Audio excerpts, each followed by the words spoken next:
Hello again, and welcome to my video series on how to become a useful, active member of society, and this is all starting with yourself. So this kind of brings me to what this video is about, which is answering the question, who am I? So I've kind of come up with 3 steps to figuring out who you are and getting to know yourself better. The first is the idea that ideas are who we are. And so what we're going to do essentially is make a list, either on paper if you want, or usually in your head, about what you believe in. So what you find to be morally right or wrong, and what you love and hate about the world, and what you know to be true. So just some basic things that you believe in.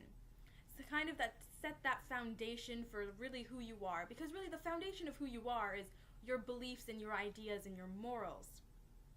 And this is going to be extremely helpful for our next video, which is determining what our purpose in life is, because then you can kind of take that list of all the morals and beliefs and kind of find one thing that you really care very strongly and very passionately about, and kind of make that your purpose based on your beliefs.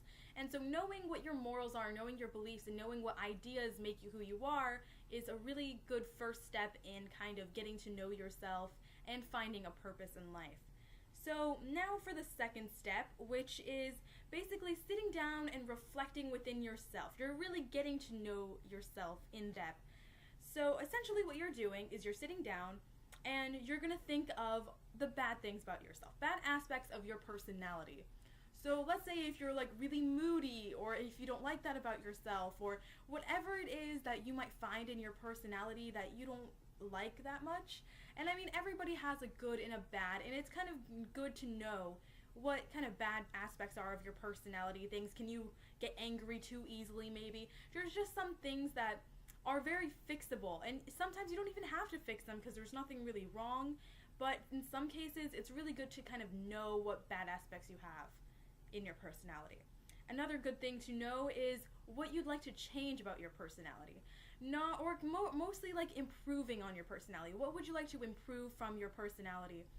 So let's say if you get angry really easily, you want to learn how to maybe calm down and not kind of have like an anger problem, get really angry really easily, or really irritable in the mornings maybe. Just some things that you can change. Just anything. It doesn't have to be a bad thing. Maybe you want to become more outgoing, and you find that you're a little too shy, and that's kind of affecting how you act in the workplace or at home, or usually like at school or something if you're underage. So also is to next think about all the good things about yourself, the good aspects of your personality, things that are really good and you find that other people really like that about you. Maybe you're a really friendly person, or you're super creative and you like that about yourself. And so then it's really good to kind of end this kind of thinking about yourself. You want to kind of end that with, what do you really love about yourself? What's like maybe the few things or a lot of things, or though even just the one thing that you really love about yourself, that you're just so happy you are you because maybe that one thing that you do all the time that everybody loves, that you love. So it's really good to find things that you love about yourself. Now, I realize that sometimes this can be really hard, especially if you're really insecure or you're not very confident, and I can do videos about those 2 things in the future if you'd like. But I know sometimes it's really hard, but I think sometimes if you really think about it, you can find something. Don't be too hard on yourself, and try not to self-pity a lot. You kind of want to keep your morale up, especially when you're getting to know yourself and just when you're putting yourself out in the world. So you gotta kind of think of these different things that you don't really like, things you'd like to improve on, good things about yourself, and things that you absolutely adore about yourself, that you really love. Okay, so once you've kind of thought of your morals and beliefs, and you've thought about all the good, bad aspects of your personality, now it's the third step of kind of getting to know yourself and finding the answer to this question, who am I? Which doesn't really have one answer. It's kind of a, who are you? And you've got to get to know yourself before you can really answer this question. So the third step is, how can you become the best you could possibly be? It's about being the ideal you. What would you like, based on the good things of your personality and things that you'd like to change? How can you kind of take those and transcend them into becoming this big, amazing person that you would love to be based on what you already have. So let's say you're really creative. Now, how can you become more creative? Well, maybe you could kind of experience, let's say if you're an artist and you really like art, how can you could go and experience different kinds and types of art and see, maybe you're into abstract art or any other type of art that you like cubism or something. Go out and get out of your comfort zone a little bit and explore different types of art.